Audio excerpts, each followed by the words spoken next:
ये कहानी एक नाबालिग हैकर की है जिसे दुनिया हैकरमैन के नाम से जानती है। पुलिस ने हाल ही में एक होटल के कमरे में घुसकर इसे गिरफ्तार किया और अब वो जेल जाने वाला है। वो जेल क्यों जाने वाला है, इसके पीछे की कहानी बहुत दिलचस्प है जो हम आपको आज बताएंगे। उसके जुर्म की दास्तान एक मामूली शौक से शुरू हुई, लेकिन जल्द ही वो एक खतरनाक रास्ते पे चल निकला।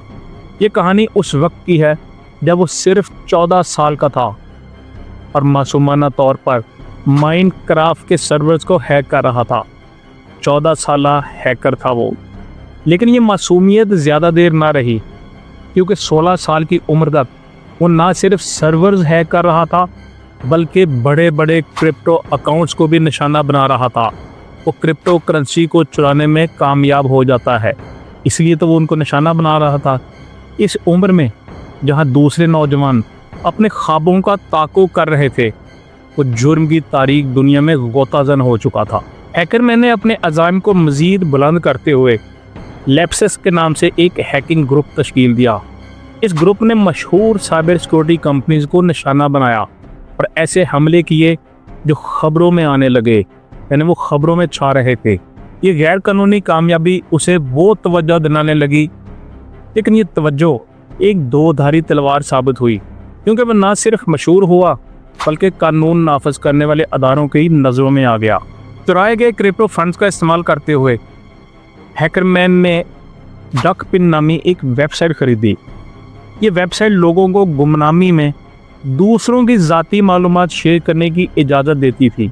मतलब इस वजह से ये एक मुतनाज़ा प्लेटफॉर्म बन गया, लेकिन किस्मत ने उसके ख़िलाफ़ खेल खेला। अगर आप दूसरों को तंग करेंगे तो आपके ख़िलाफ़ भी तो खेल खेला जाएगा, और इसके साथ भी वही हुआ, क्योंकि इस वेबसाइट के साबिक मालिक ने इसके ख़िलाफ़ महाज खोल दिया। ये भी एक हैकर ही मालूम होता था, लेकिन हमें इसके बारे में ज़्यादा मालूमात नहीं मिल सकी कि वो किस लेवल का हैकर था या वो क्या करता था।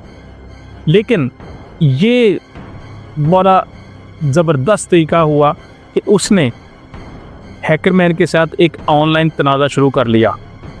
वो चूँकि इस वेबसाइट का मालिक था, साबिक मालिक जिसको उसने ख़रीदा था, उसने हैकरमैन के जराइम का पर्दाफाश करते हुए उसके कारनामों की तफसीलात उसी वेबसाइट पर शाया करना शुरू कर दी। वो ऐसा इसलिए करने में कामयाब हुआ क्योंकि उसके पास अभी तक उस वेबसाइट पर पोस्टिंग की एक्सेस थी, जिसकी वजह से उसने हैकरमैन के ख़िलाफ़ महाज खोल दिया। उसने अपने इल्ज़ामात में ये भी बताया कि हैकरमैन ने 300 से ज़ायद बिटकॉइंस चुरा रखे हैं। ये इंकशाफ ना सिर्फ हैकरमैन की बदनामी का बायस बना, बल्कि उसके लिए मज़ीद ख़तरात पैदा करता गया। ये एक ट्रेल थी जो अदारों के हाथ लगने वाली थी। ये पोस्ट पूरे 2 हफ्ते तक वेबसाइट पर मौजूद रही, जैसे एक जहर आलूद तीर हैकरमैन की शोहरत और आज़ादी को निशाना बना रहा हो।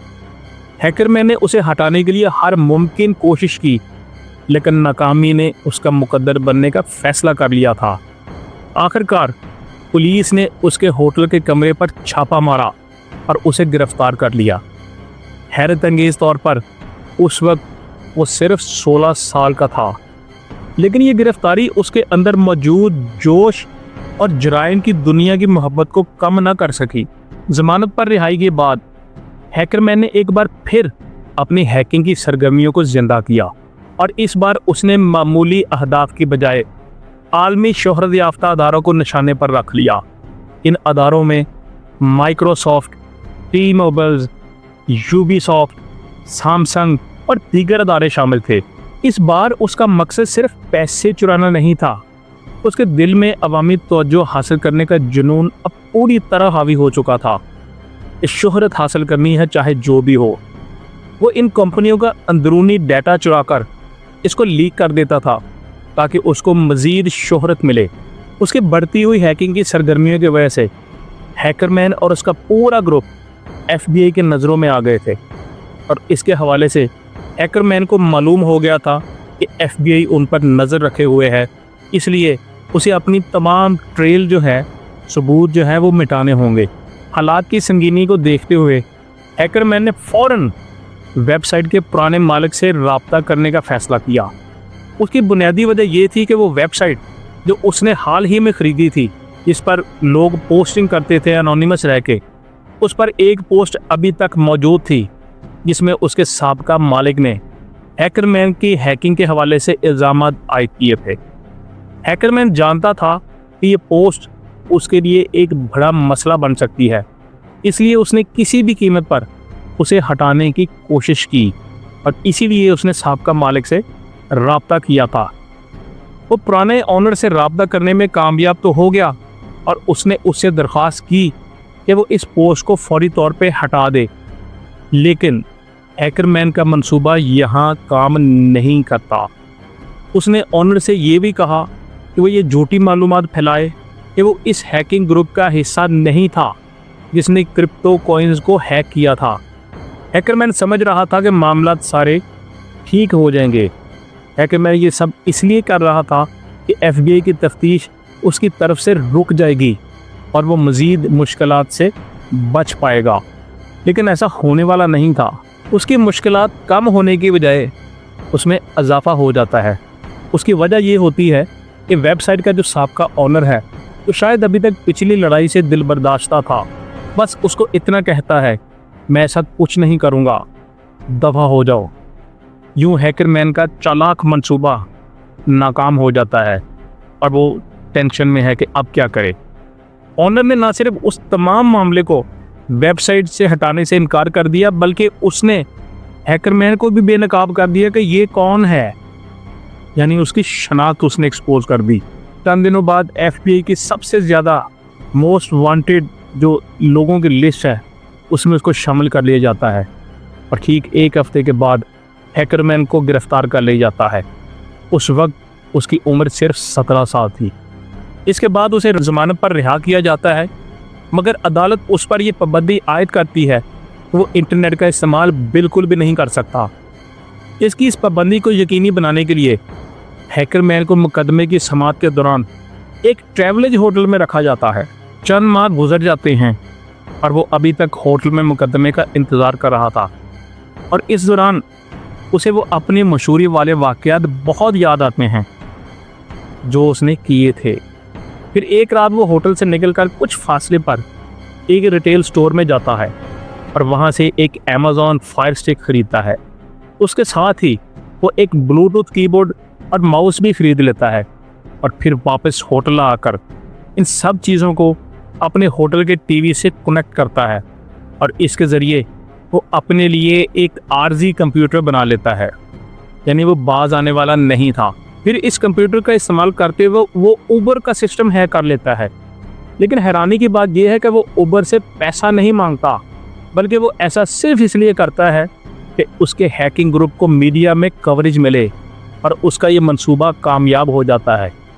जैसे ही खबरें नशर होती हैं कि उबर को लेप्सिस ग्रुप ने हैक कर लिया है, तो खलबली सी मच जाती हैं। मगर हैकरमैन के लिए वो सारी तवज्जो अभी भी काफ़ी नहीं थी, क्योंकि एक दिन बाद वो एक और बड़े शिकार पर हमला करता है और वह शिकार GTA 6 या GTA 5 बनाने वाली कंपनी रॉकस्टार गेम्स थी। इस होटल में टीवी कंप्यूटर का इस्तेमाल करते हुए हैकरमैन रॉकस्टार गेम्स का मुलाजिम बनकर उस दहाई की सबसे अहम गेम GTA 6 की तमाम फाइलों तक रसाई हासिल कर लेता है। हालांकि GTA 6 अभी तक नहीं आई, लेकिन वो उस वक्त ऐसा करता है।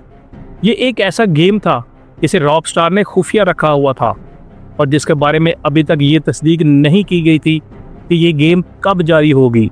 हैक के सिर्फ 2 दिन बाद हैकरमैन GTA 6 के 90 क्लिप्स एक साइट पर पोस्ट कर देता है, यानी वो GTA 6 की जो वेबसाइट थी जहाँ पे वो पोस्ट करता है, वहाँ पे इस गेम के दीवाने पहले ही मौजूद थे। इन क्लिप्स के अपलोड होने के बाद इंटरनेट पर धूम मच जाती है और हर तरफ यही बात हो रही है कि GTA 6 तैयार हो गई है। वीडियो गेम्स पर तबसरा करने वाले यूट्यूबर्स इस पर प्रोग्राम करना शुरू कर देते हैं और ये खबरें हर जगह फैल जाती हैं। रॉकस्टार के एग्जेक्टिव्स गुस्से में आ जाते हैं क्योंकि वो इस गेम पर बरसों से मेहनत कर रहे थे। इस हैक के बाद ये बात सामने आती है कि इस हैक की वजह से लाखों डॉलर्स का नुकसान हुआ था उस कंपनी को। इसके बाद रॉकस्टार के एग्जीक्यूटिव्स FBI से रब्ता करते हैं और सिर्फ 4 दिन बाद पुलिस के अफसरान हैकरमैन को उसके होटल के कमरे से गिरफ्तार कर लेते हैं। उसका आर्जी कंप्यूटर जब्त कर लिया जाता है और हैकरमैन को एक यूथ ऑफेंडर इंस्टीट्यूट भेज दिया जाता है। वहाँ वो खुलकर फिर बातचीत करना शुरू कर देता है कि उसे जैसे ही रिहा किया जाएगा वो अपनी हैकिंग की ज़िंदगी में वापस लौट आएगा, वो हैकिंग नहीं छोड़ेगा। इंस्टीट्यूट में 11 माह गुजारने के बाद वो आखिरकार मुकदमे की समाअत के लिए पेश होता है, लेकिन जज ये फैसला करता है कि वो मुकदमे का सामना करने के लिए ज़हनी तौर पर नाअहल है क्योंकि उसे एक पेचीदा मर्ज लाहक था। लेकिन फिर भी ज्यूरी हैकरमैन को मुजरिम करार दे देती है और जज बतौर सज़ा उसे नफ्सियाती अस्पताल में उम्र भर के लिए भेज देता है। या वो ये कहता है कि जब तक डॉक्टरों को ये महसूस ना हो कि वो माशरे के लिए नुकसानदेह नहीं है वो तब तक वहाँ पे रहेगा। कहा जाता है कि हैकरमैन अभी तक वही है और वो अभी भी खुलकर दावा करता है कि जैसे ही वो रिहा होगा वो दोबारा हैकिंग शुरू कर देगा, दोबारा नाम बनाएगा। अगर हैकरमैन ने अपनी स्किल का पॉजिटिव इस्तेमाल किया होता तो अपनी स्किल के ज़रिए वो बड़े उम्दा तरीके से शोहरत भी हासिल कर सकता था और पैसा भी हासिल कर सकता था, लेकिन उसने गलत रास्ते का इंतखाब किया। कोशिश करें कि गलत रास्ते से बचें, बल्कि कोशिश करें यकीनन बचें और मुस्बत रास्ते पे चलें। चाहे रास्ता मुश्किल होगा, लेकिन आपके लिए आहिस्ता आहिस्ता आसानियाँ पैदा होना शुरू हो जाएंगी।